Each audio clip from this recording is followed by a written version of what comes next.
Hi, my name is Dr. Azarani, and together with my husband, Dr. Ayati, who's a board certified geriatrician, we run a geriatric clinic in the Bay Area, California.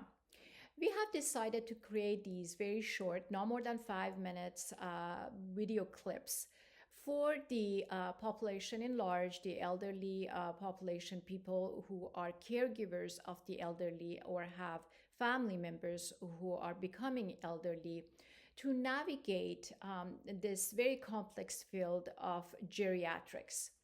So, together with my husband, we have written a book about healthy aging. My husband continuously does talks about the field of geriatrics, be it dementia, Parkinsonisms, sleep in the elderly,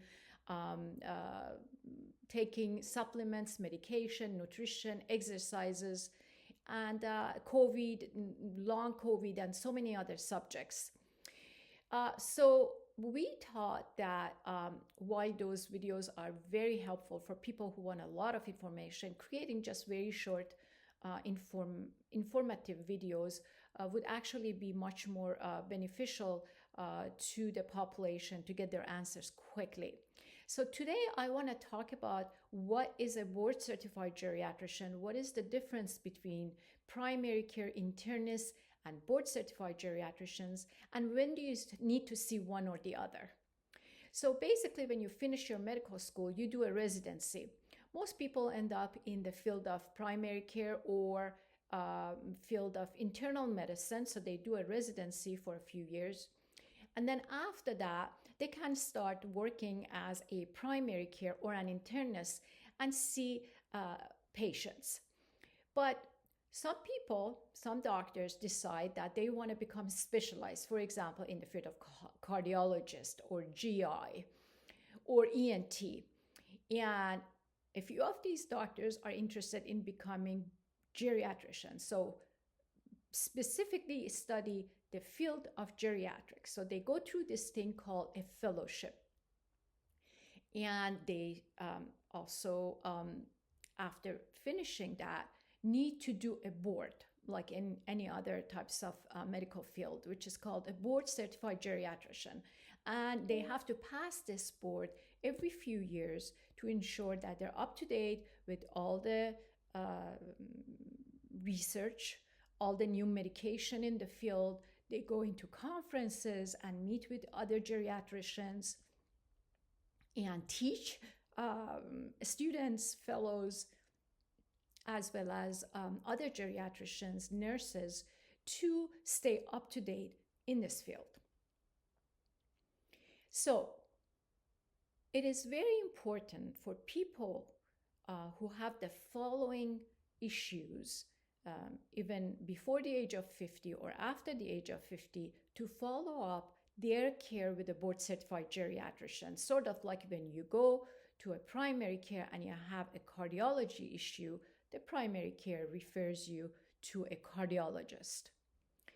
So, people who have early onset of dementia, people who have gait issues, people who have depression, they have Parkinsonisms, they have comorbidities, they're on many different medications, need to ask their primary cares or internists to refer them to a board certified geriatrician or self-refer them. Now, unfortunately, in the US and most places in the world, there is a shortage of board certified geriatricians.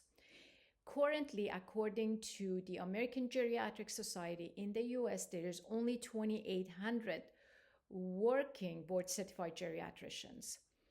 And out of those, 1,400 are elderly themselves and are retiring. So you can see the dilemma of the shortage of board certified geriatrician with an increasing population of the elderly in the US and also in the world. So a lot of patients do not have the opportunity of seeing board certified geriatricians, and they end up at a primary care or an internist for their care. Now, board certified geriatricians are normally found in teaching universities.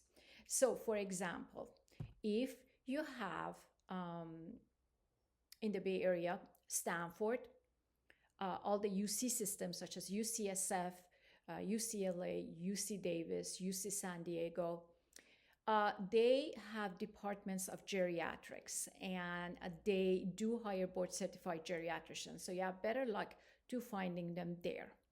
Now, when you make an appointment with these departments, it is better to be specific that you want to visit with a board certified geriatrician and not somebody who says, I'm a specialist in the field of geriatric, because that means nothing. And therefore, if you are having a complex issue, they will not be able to help you. They will not be able to diagnose you, for example, with the different types of dementia. They were not going to be able to tell you whether you are over-medicated or put on the wrong medication. Or, for example, if you need a daily to daily tweaking of medication, they will not be able to manage that. Now, because as I mentioned to you, there's a shortage of board certified geriatricians, a lot of people in primary care or internal medicine, they say that they are experts in the field of geriatrics.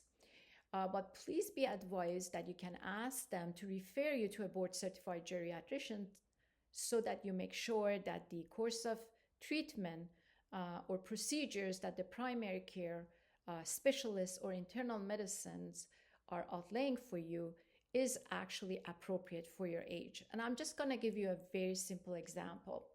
After the age of 50, our metabolism changes. So a lot of medications that we could metabolize in earlier stages of our lives, we cannot really metabolize.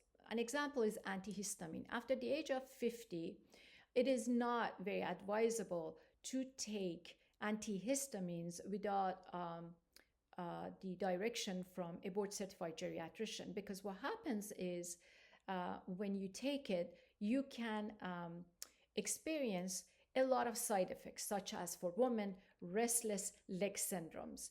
You can have delusion, you can have agitation, or you won't be able to sleep, or you have nightmares. And people who are prone to getting dementia at some stage in their life, it makes them worse. So these are the reasons why you have to see a board certified geriatrician rather than a primary care or internist to make sure that you get the right attention.